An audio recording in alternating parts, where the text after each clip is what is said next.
Gurur Brahma, Gurur Vishnu, Gurur Devo Maheshwaraha, Gurureva Param Brahma, Tasmai Shri Gurave Namaha.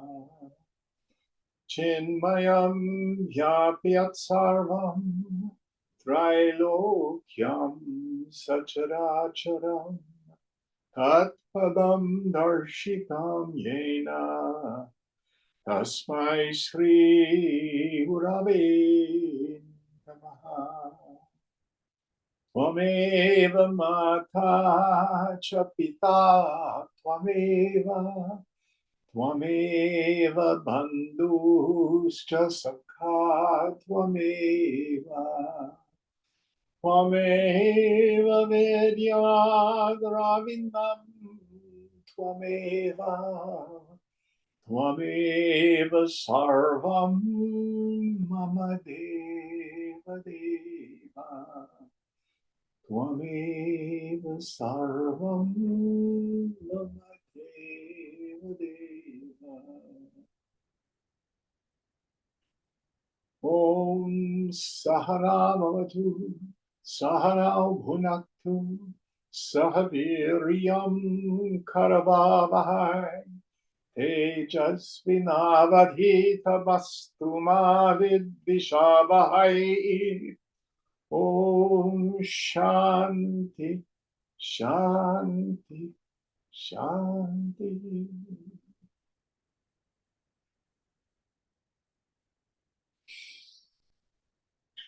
Did any of you see the earthquake? Yeah, I felt it, Jim. I was wondering if the machine rattled. It was a shaker here. All is well with you, Ganesh? Yeah, all good. It was much more intense than normal the last few times that it has happened, which has been reasonably frequent in the last few months. This seemed a lot more serious. The dragon is restless. All right, where are we in our text? We're in the 15th chapter now. We're on number 7, 15th chapter, number 7. Chapter 15, number 7. The bliss of the sense objects. Isn't that the title of the chapter? The bliss of objects. Yes. You help us out, please, Ganesh? एक एव हि भूतात्मा भूते भूते व्यवस्थिता एकधा बहुधा चैव दृश्यते जलचंद्रवत्. Another Shruti says the Supreme Self, though one only, exists in every object. Like the moon reflected in water, though one, it appears as many. Amrita Bindu Upanishad. Yes. So the idea here is what he's stressing is we have to be able to see the self in and through all the phenomenal objects. So everything in the phenomenal world reflects Sat, existence. The only existence the objects have is the existence of the self. Some are more tamasic, some are more rajasic, some are more sattvic. A stone, a mountain is tamasic. Animals, things like that are more rajasic. Supposedly human beings as the pinnacle of evolution, and I doubt that is more sattvic. How much of the Satchidananda is reflected? And the easy way to understand this is to go to the dream state. Every person, place, thing, or situation in your dream. Remember, you are the god of your dream. Dreaming is microcosmic Maya. I call it mini Maya.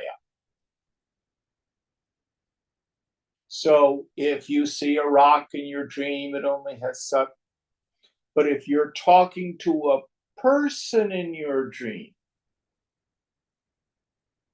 it has Tamas, Rajas, and Sattva. So the idea, the practice is everything in this world is nothing but Brahman. And the most important thing is for us to own our ananda. When desire and object of desire become one, and I'm happy,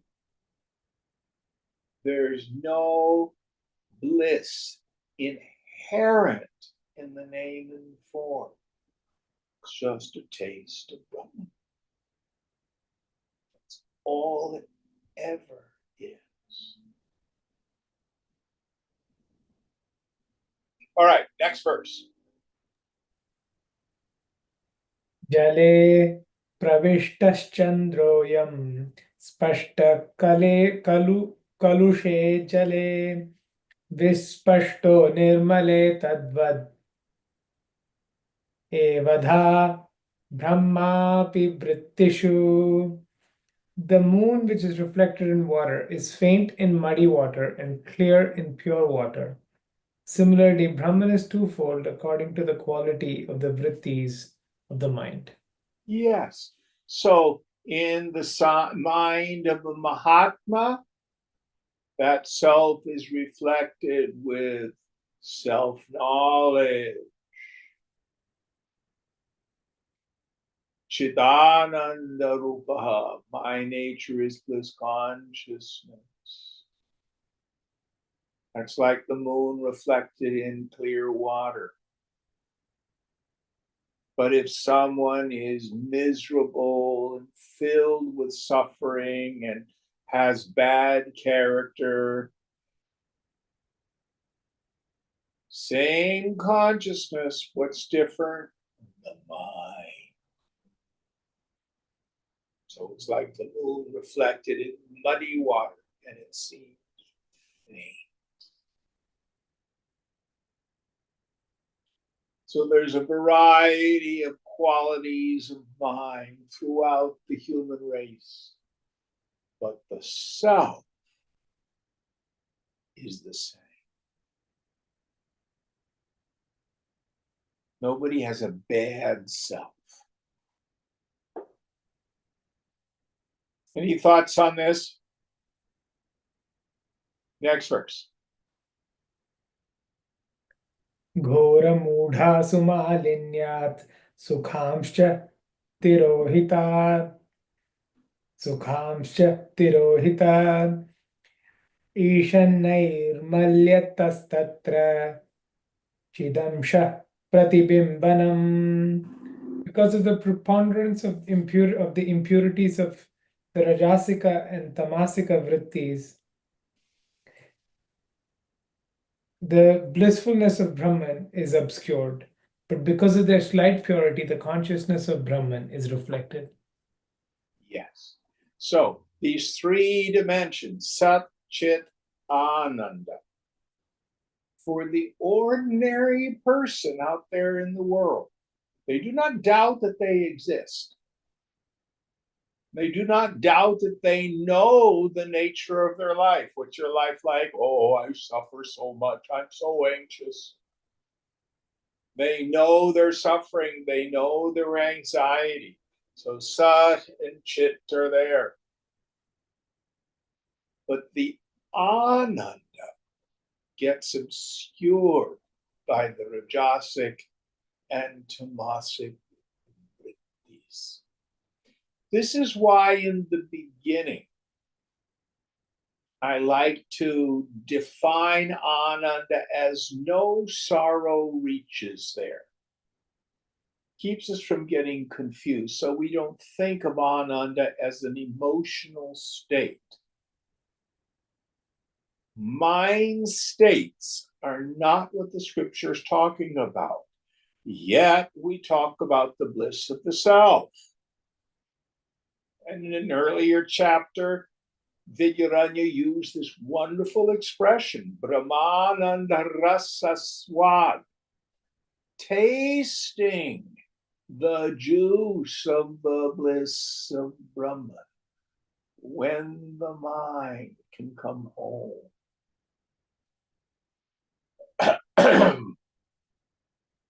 Now, for the yogi, they get to choose how they want to revel in the self. If deep meditation is what works for you, great. If singing the Lord's praises works for you, fine. If doing tantric practices is what works for you, knock yourself out. These are all just ways in which the yogi embraces, tastes the juice of the bliss of Brahman. The yogi can enjoy a good meal. The yogi can enjoy beautiful music. The yogi can enjoy the glory of nature. In the end, it doesn't matter. Now, the fool, thinking the ananda is in the objects, that anyonya adhyasa, where I've superimposed on the phenomenal world my own self-nature, then I get attached. Kama arises, craving, soon to be followed by krodha, fear, or anger, bhaya, fear.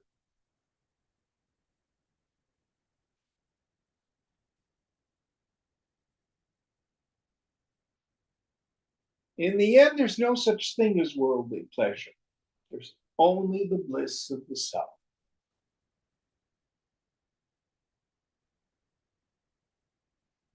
And in the prior chapter, Vidyaranya broke it down into three ways we taste it.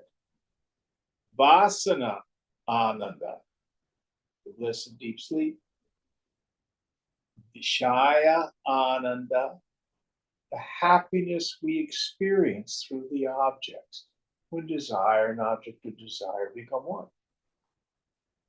Brahmananda, the bliss of the pure self,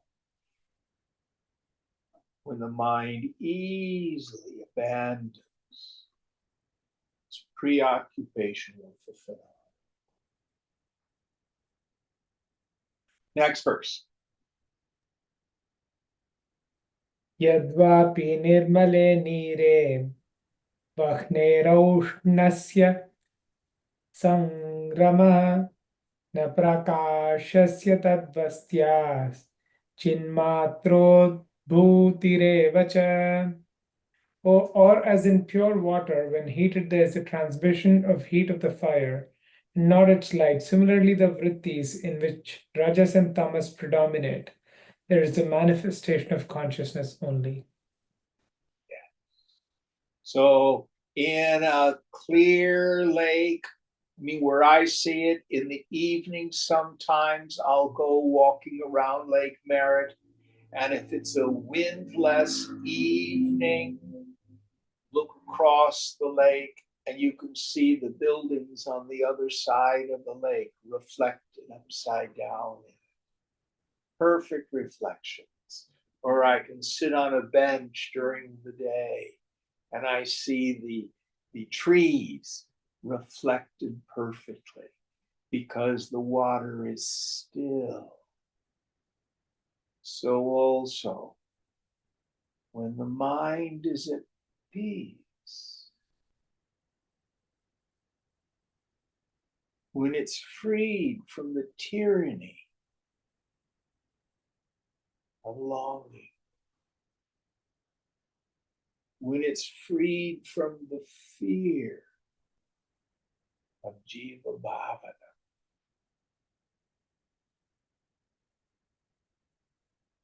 then just like when the clouds are blown away by the wind or dissolved by the heat of the sun, the bliss of the self is readily apparent. Any thoughts on this? Next verse. काष्ठे पौष्ण्यप्रकाशोद्वात् उद्भवं गच्छतो यथा शान्तासु सुखचैतन्ये तथैवोद्भूतिमाप्नुत. But as in a piece of burning wood, both heat and light are manifested. Similarly, in the sattvika vrittis, both consciousness and bliss are manifested. Yes, so in the sattvic mind, my self nature is evident to me as that vast empty space of pure awareness. Baba being. And the mind merged into the self is blissful because the self is bliss absolute.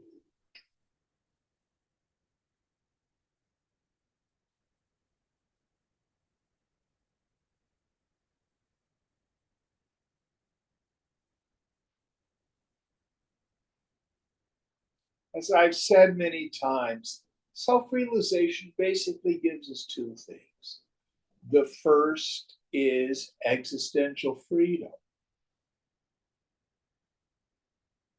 Nothing touches me. It's always safe. No worries.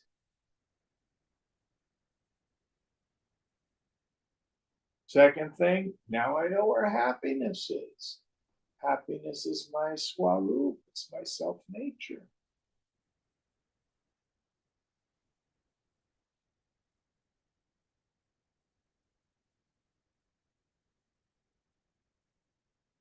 So simple, so practical.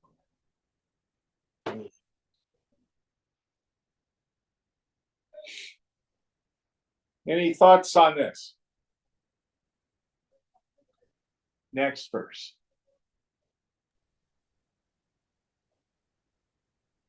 वस्तु स्वभावमाश्रित्य व्यवस्था तु भयो समा अनुभूत्यानुसारेण कल्प्यते हि नियामकम्. These two illustrations make it clear that it is the nature of things which determines what kind of manifestation they may give. Well, it is by experience that these properties are established. Yes. So again, this is why there appears to be differences in the experiences of various jnanis. What comes to mind are two scriptures, Yoga Vasishta and Tripura Rahasyam, which talk about the lowest jnanis, people of knowledge, the middling, and the highest. In Yoga Vasishta, the lowest state of jnani is one whose knowledge is tenuous. I know my essential nature, but sometimes my ignorance returns, and in those moments, I suffer like any ordinary person. But then my knowledge returns, and I realize, oh, what a fool I've been. And it says these people, though they are jnanis, they're not technically jivan mukta. They're not sthita prajna. And then the second stage that Yoga Vasishtha talks about, those people for whom the world is perceived but known to be unreal. There's complete detachment from it. Surface of the mind may react just to external stimuli. And then for them, the highest state is, oh, the world is barely perceived. The mind is so immersed in the self. Now, Tripura Rahasyam reverses these two states. The first state of tenuous mind, it agrees with Yoga Vasishtha. But then it says those yogis for whom desire has been problematic have done tapas to the degree where they've essentially wiped out their minds. And so they're immersed in samadhi because there's no mind left. They say the highest form of knowledge is the one who clearly sees the unreality of the world and of the mind. What need have I to destroy the mind? These jnanis are seen to be working in the world for the benefit of the society. Frequently doing multitasking to a tremendous degree. Yet inside, Shitala, cool. And these are post-enlightenment samadhis, experiences, not to be gained by mere will or effort. In fact, if you're making efforts, oh, I want to have this waka waka samadhi, then you're not even a jnani yet because you're struggling. The mark of a jnani is they've given up kartavya, struggling.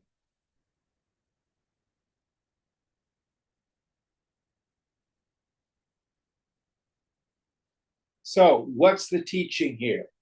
Don't try to psych out the mind states of other people. It's pointless. This teaching is for our own benefit.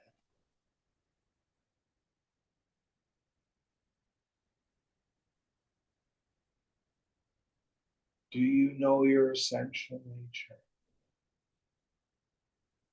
If so, now give up struggle.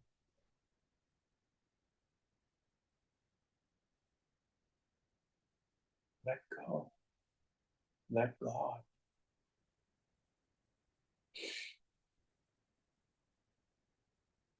Next verse.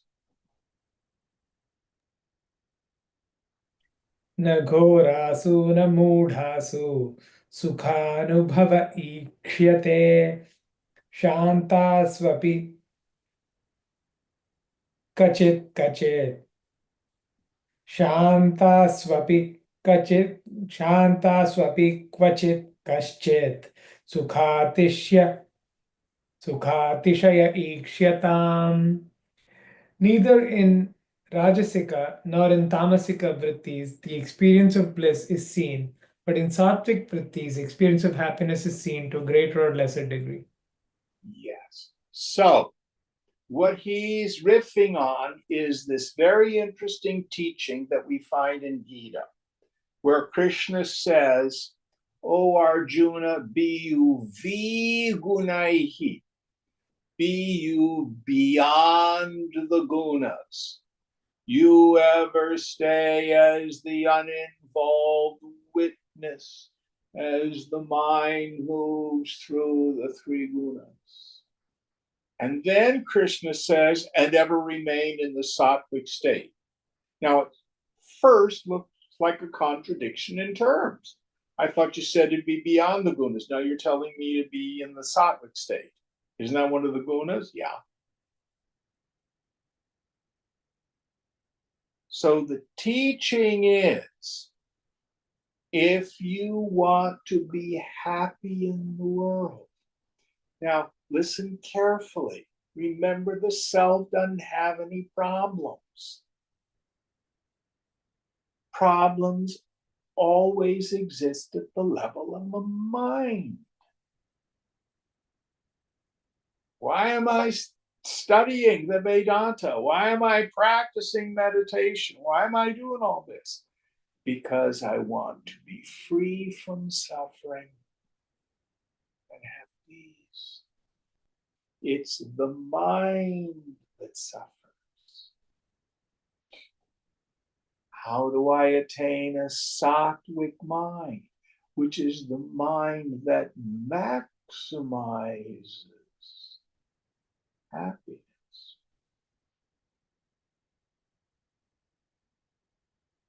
Vivekavairagyacha. We're back to the basics. Brahma Satyam Jagan Nityeti Rupo Vinishchayaha Soyam Nitya Anitya Vastu Viveka Samudharitaha.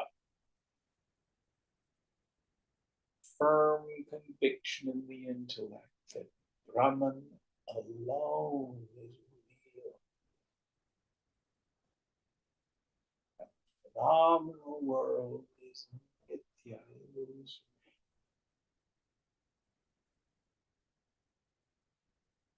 This firm conviction in the intellect is known as discrimination between the real and the unreal. Vairagya, a desire to give up attachment to all experiences gained through the senses and all forms of self, from the body up to including the form of Brahma, the creator.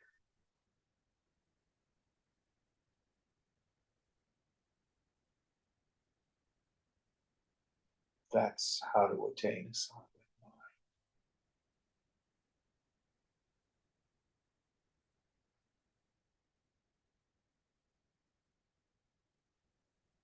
Let go, keep your heart open. That's the Cliff Notes version.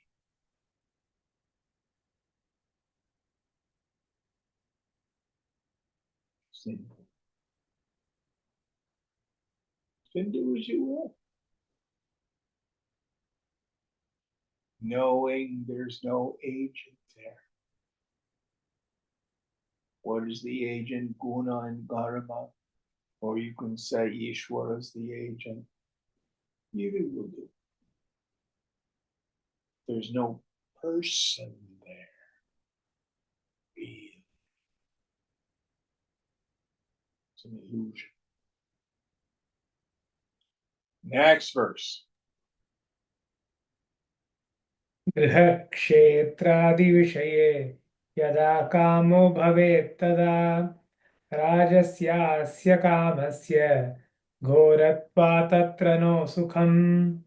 When a man has desires for houses, lands, and other objects, then because of the agitated quality of this desire, which is an effect of rajas, there is no happiness for him. Yes. So, craving, suffering. The fool thinks I'm craving and I'm unhappy, dukkha, because I'm not getting what I want. I want the house. I want the better job. I want the politics to change. I want money. And it's because I don't have what I want. That's why I'm suffering. I'm suffering because I'm impoverished. And what Vidyaranya is saying is, no, they are the same thing.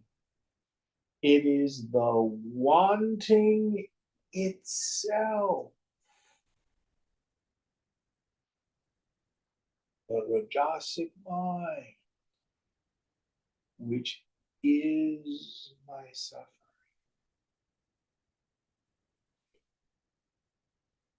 It's interesting because Buddhism is quite popular here in the Bay Area.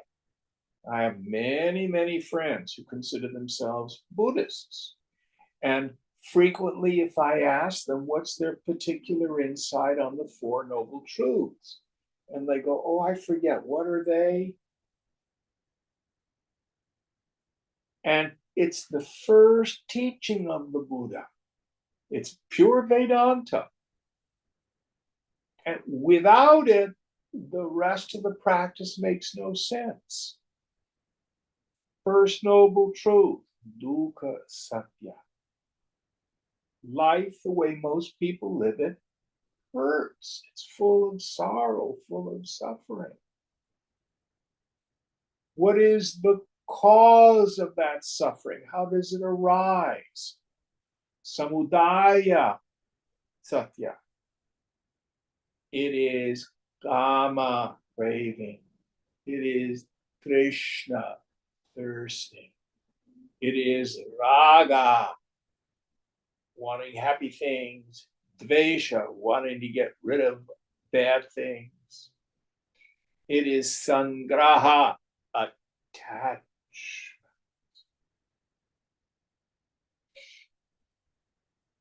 Noble truth number 3, nirodha satya. The truth of the cessation of suffering.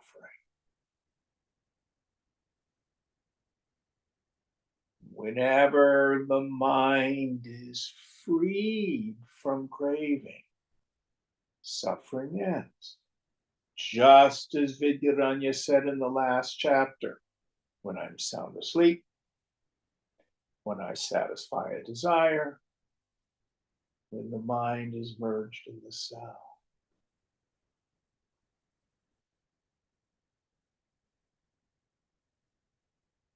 Last noble truth. Is it possible to be permanently free from suffering? His answer was Marga Satya, the Eightfold Path. We would say sadhana. We would say yoga. It is possible to end suffering by striking at the root of it. Root is ignorance. Ignorance of myself, nature, ignorance of what the world is.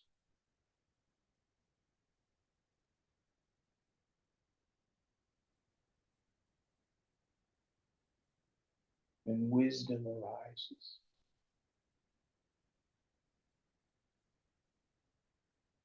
We have the end of suffering.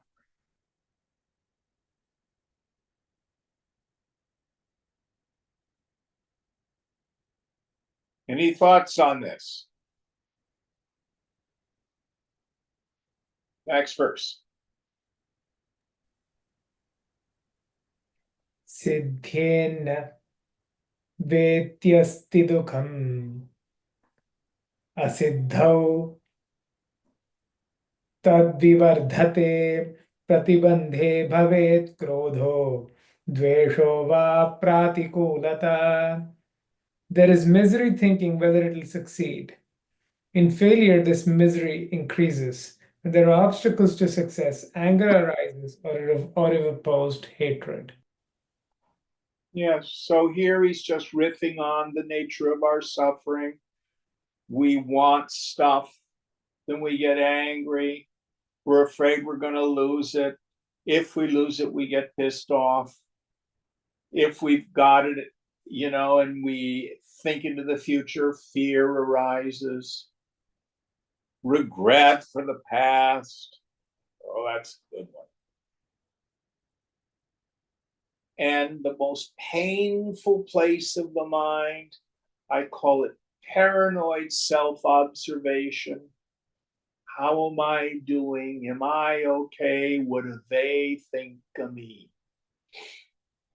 I was hanging out with a dear friend, and he's not really a yogi yet, although he has a spiritual practice. But he's just has this deeply rooted need to be loved and approved of. And he's in a pretty gnarly work situation. And they're not approving of him. So his mind says, they're mean. They're not loyal. They're betraying. Yoga says, no, they're just acting according to their karma. What other people think of me is none of my business. Of course, what I think of other people is none of their business.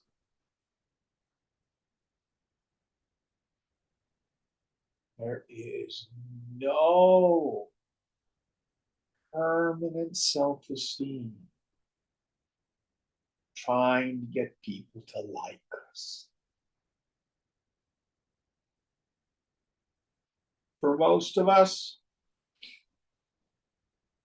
there's 9 people who like us, 90 people who don't give a about us, maybe 1 who doesn't like us. And guess where we obsess? Why doesn't he like me?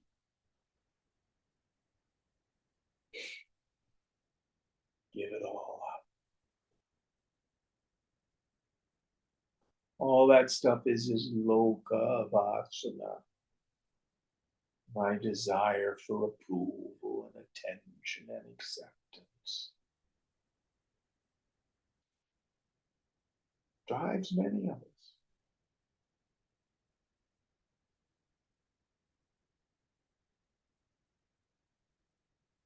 The Rajasic mind.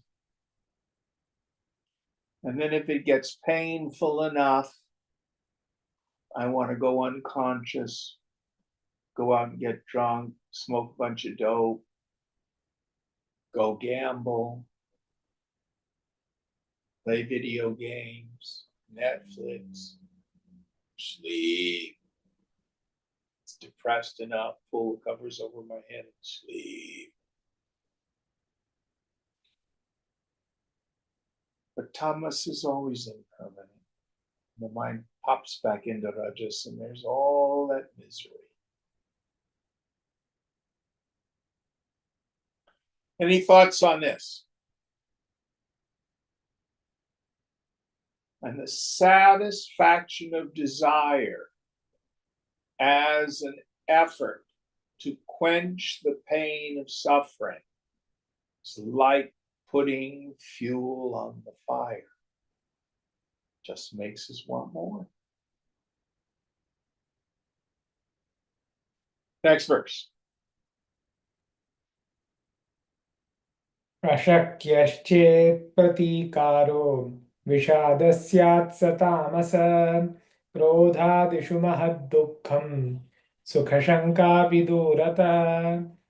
If the opposition is too formidable to be overcome, there is despair. That is born of tamas. In anger, etc., there is great misery. Indeed, even the chance of happiness is remote. So if there's something you really want, I want these people to like me. I want the promotion at work.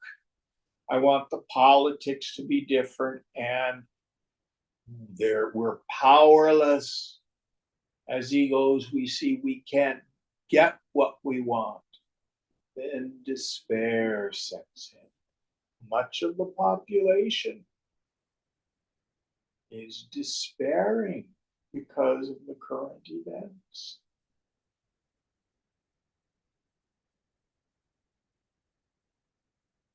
Any thoughts? Next verse. काम्यलाभे हर्षवृत्ति शान्ता तत्र महत्सुखम् भोगे महत्तरं लाभ prasakta vishadeva hi. With the acquisition of the desired object, the pleasing vritti is calmed and there is great happiness. And in actual enjoyment, the happiness is greater. Even in the prospect of acquiring it, there is some happiness. Yes. So where's my little stone, which I always use? I don't know where it's going. There it is. So this is the mechanics of it. Because of the force of the past, I determine what is desirable to me, what is dear to me. So the technical term is priya. So the stone represents what is dear to me. And then just like Vidyaranya says, as I start working for it, I get a little happier. I endeavor to acquire the person, place, thing, or condition. I buy it, I earn it, I build it, I work for it, etc. I marry it. That condition where I'm getting proximate to the object of desire is called moda, M-O-D-A. Then when desire and object of desire become one,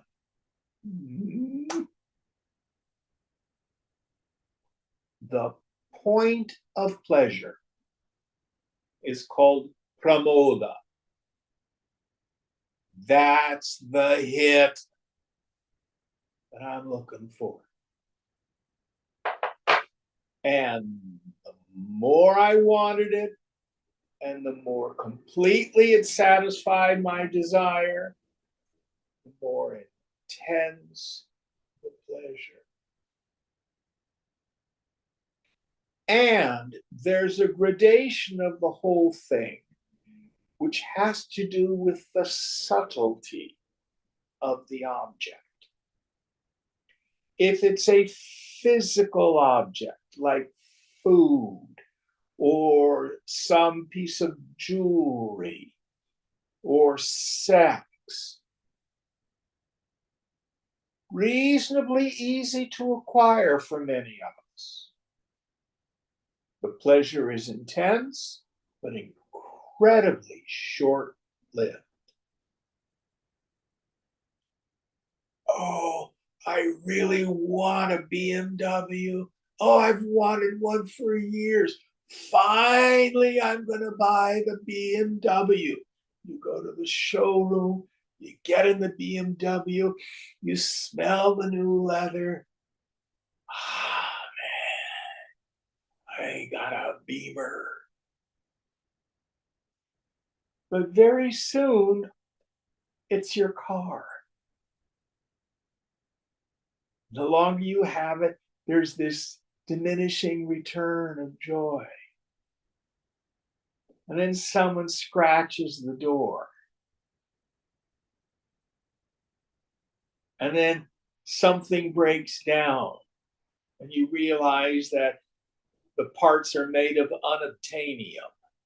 And it takes 2 months to get the part from Germany. Joy decreases. Things at the level of lokavasana of the world, little more difficult to achieve, but they're a little more enduring, like good friends, a significant other. This can be your family. This can be very enriching. It's harder to achieve this than it is just to go get an ice cream cone. But the pleasure that it delivers is longer lasting. Then the most subtle is the realm of ideas. So, for example, David, you've been committed to green energy and a sustainable environment in your work. Is that not true? I would say that's true. How long have you been in this kind of work? Let's see, about 26 years.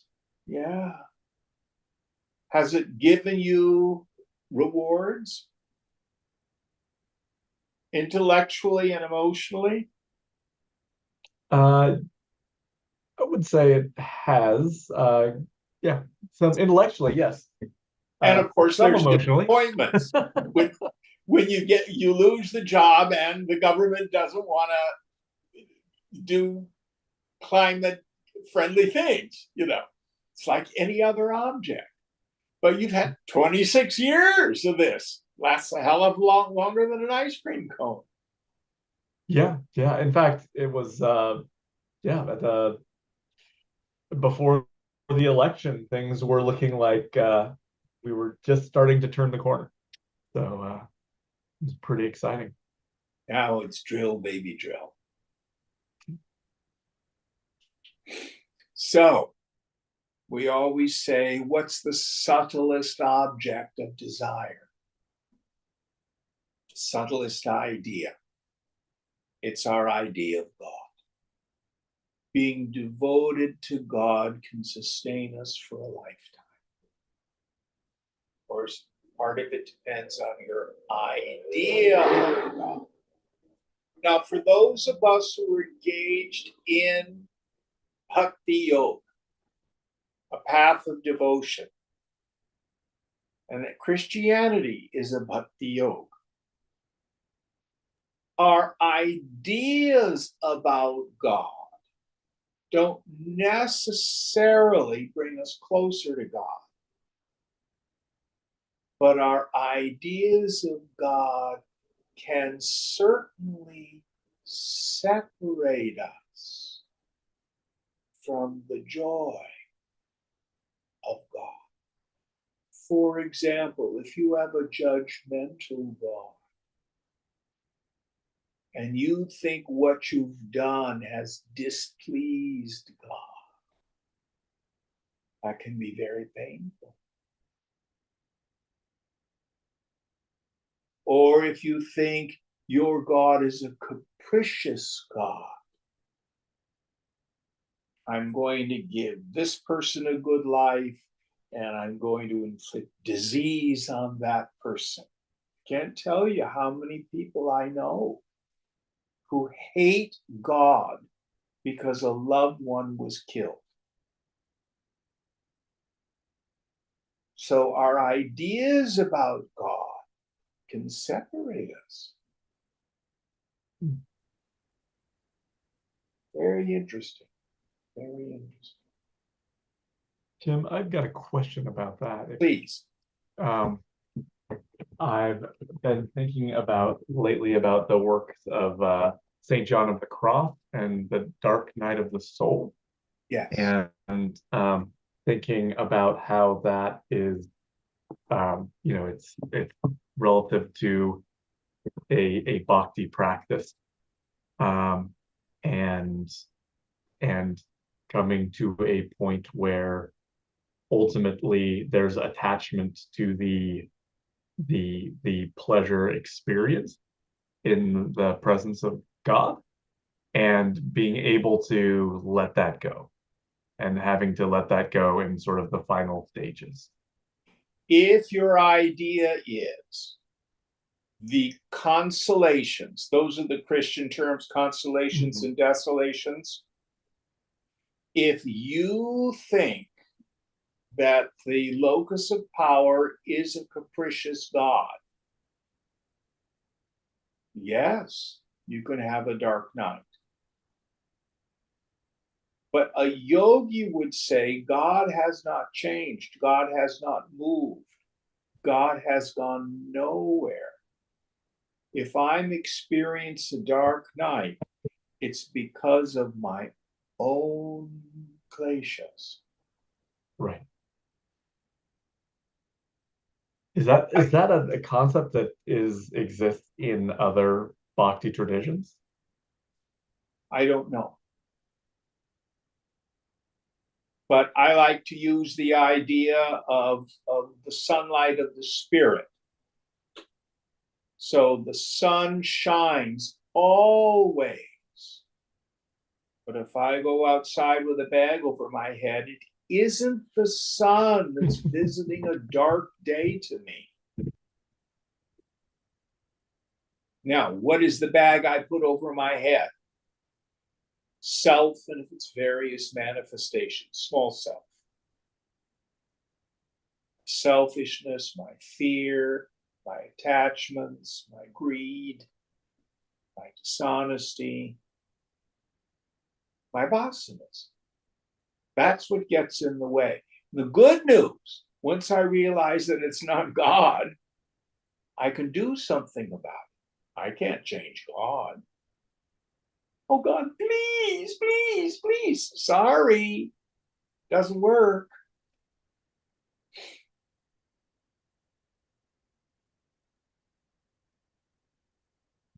If we stay with the spiritual axiom that if I'm disturbed, if I'm upset, if I'm suffering, I'm the one with the wrong, the klesha. So going back to what we were talking about earlier, we were turning a corner in the last administration in terms of climate. Now it's going another direction. If you're attached to that outcome, it's going to be very disappointing. See what I mean? Hello? Yeah, I'm just thinking back to my experience on that. Yeah, yeah, there was definitely a period of mourning there. Yes, yes. Because you weren't getting what you wanted. Yeah. Not saying that your desire was for a bad thing. I'm never saying that. But it's possible to be an effective worker in the field of the Lord without getting upset. Right. Your grieving and mourning is irrelevant to the solution.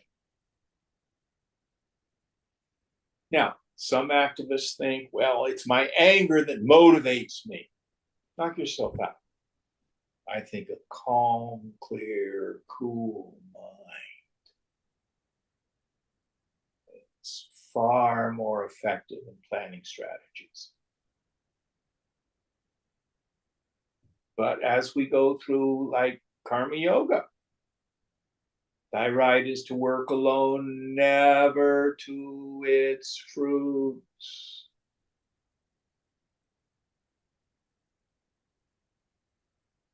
All we can do is the work. It's all any of us ever get.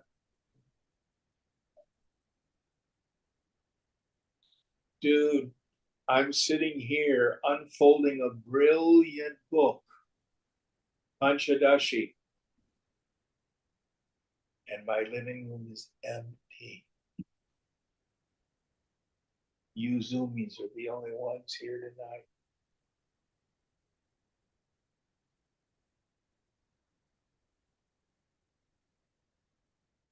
This is what the Lord has brought tonight.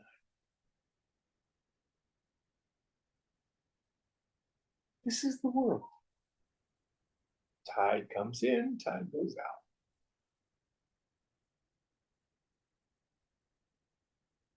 I hope that's useful.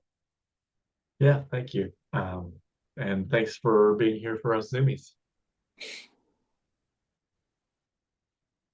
And this administration will pass, as all administrations do.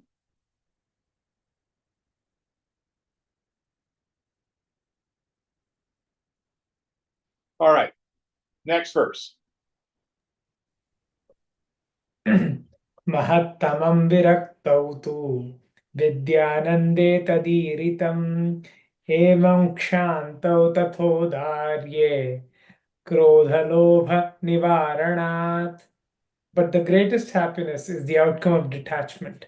This subject has been dealt with in a chapter on the bliss of knowledge. like this, there is happiness in fortitude as well as in liberality, because there are no anger and greed. Yes. So the happiest person is the sannyasi. What is sannyas?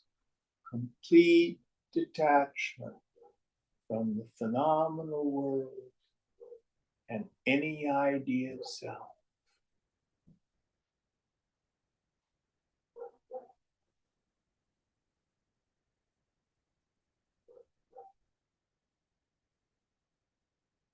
In the world, we watch it go by. It simply is. We let the body, mind, intellect fulfill its function, getting its allotted dose of successes and failures, joys and sorrows, with the clear knowledge every form is impermanent.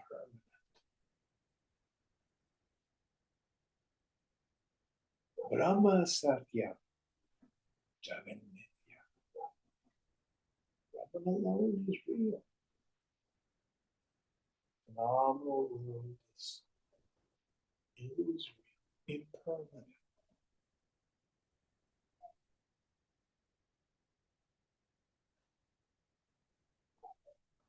That doesn't mean not to work hard.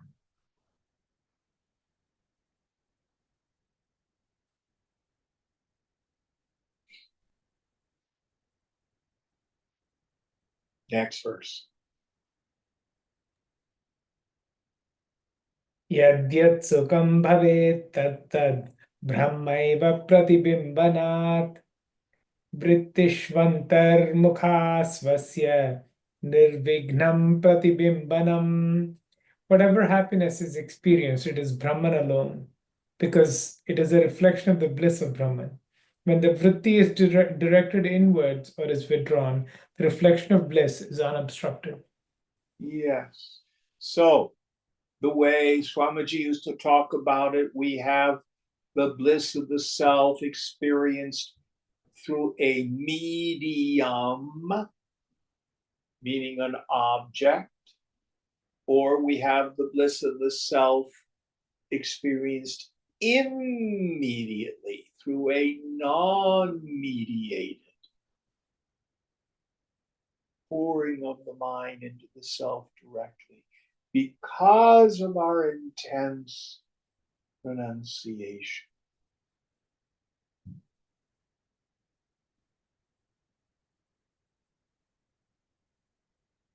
The yogi is not afraid of the sense objects. He just doesn't have any unrealistic expectations of what they are.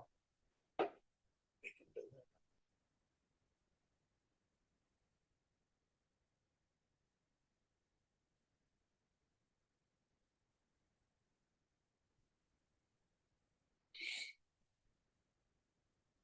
There's only the bliss of the self.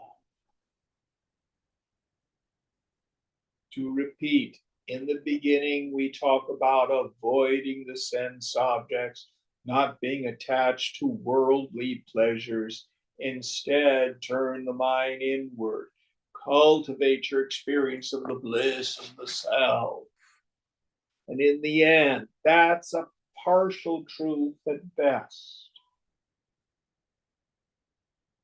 There's no such thing as worldly pleasure. It doesn't exist. There's only the bliss of Brahman. Either because of the nature of the mind, experienced in a mediated way, Shaya Ananda, or a non-mediated way, Brahmana.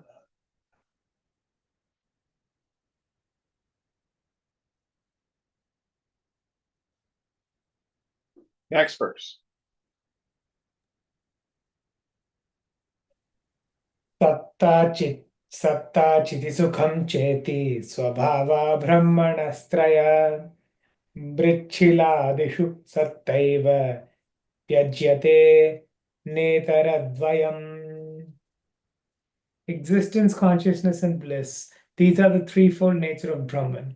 In objects like clay, stone, and so forth, only existence is manifest, whereas the other two are not. So he's breaking down what seems to be the difference in the phenomena. We touched on this before.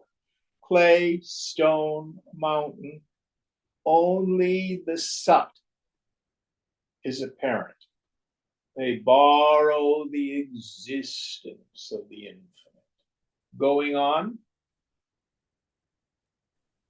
Satta chitirdvayam vyaktam dhivrityor ghoramudhayo shantavrittau trayam vyaktam mishram brahmet khamiritam. Both existence and consciousness are manifest in the Rajasika and Tamasika vrittis of the intellect, and all the three are manifest in the Sattvika vrittis. Brahman associated with the world, including the vrittis, is thus described. Yes. So, for the person with the Rajasic mind, not only existence but sentience is evident. So in dogs and frogs and deers and stuff like that, they have a largely Rajasic mind. They also have Sat, they exist.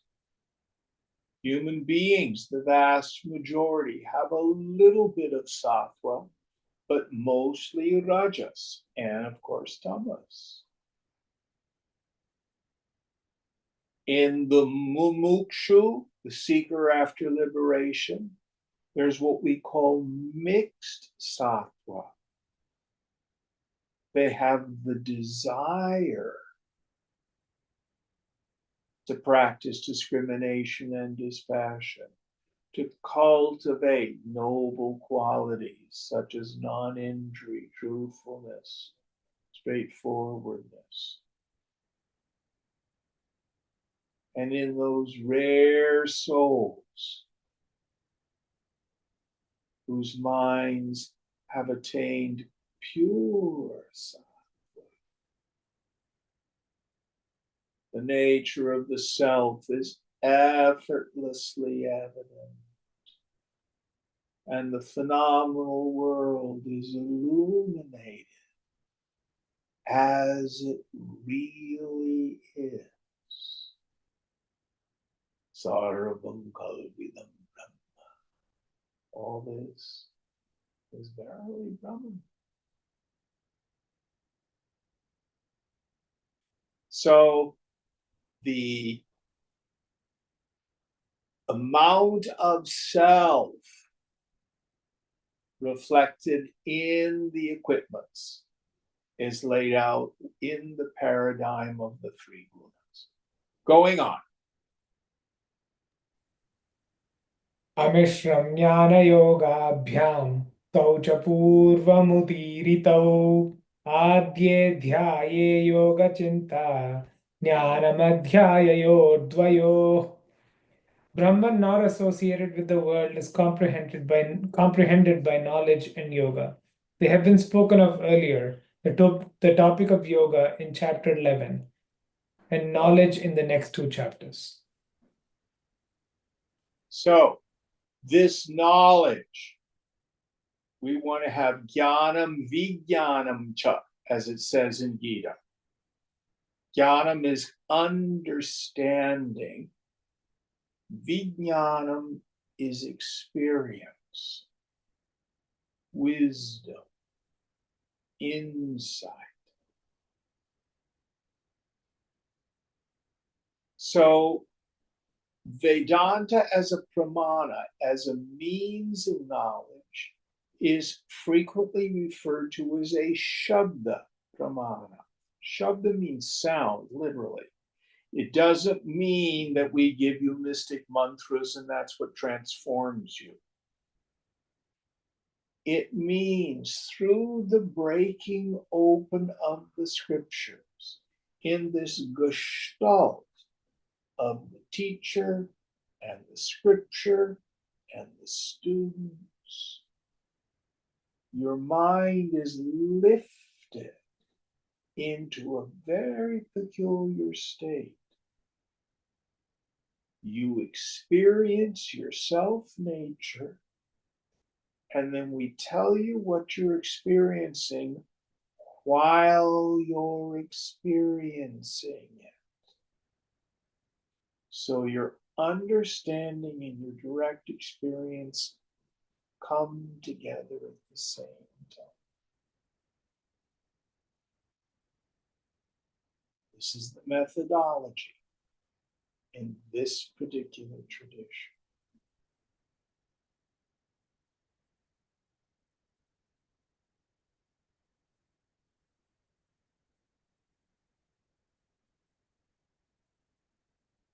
This is why, by and large, I'm not keen on the Zoom machine and YouTube. There's a different kind of experience when people are here in person. The Shakti arises. People have a direct experience. So the Jnanam and the Vijnanam come together at the same time.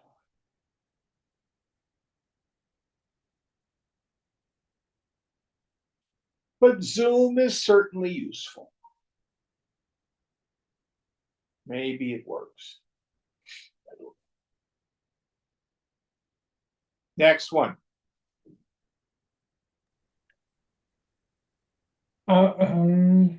Asatta jadya dukhe dve maya rupam trayam tvidam asakta narashrungado jadyam karshtha shaladishu.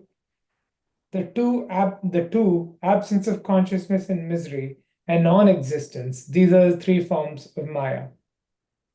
Non-existence is illustrated by such expressions as the horns of a man. Absence of consciousness is seen in such objects as wood, stone, etc. So in Maya, we have imagination, non-existence like the horns of a person.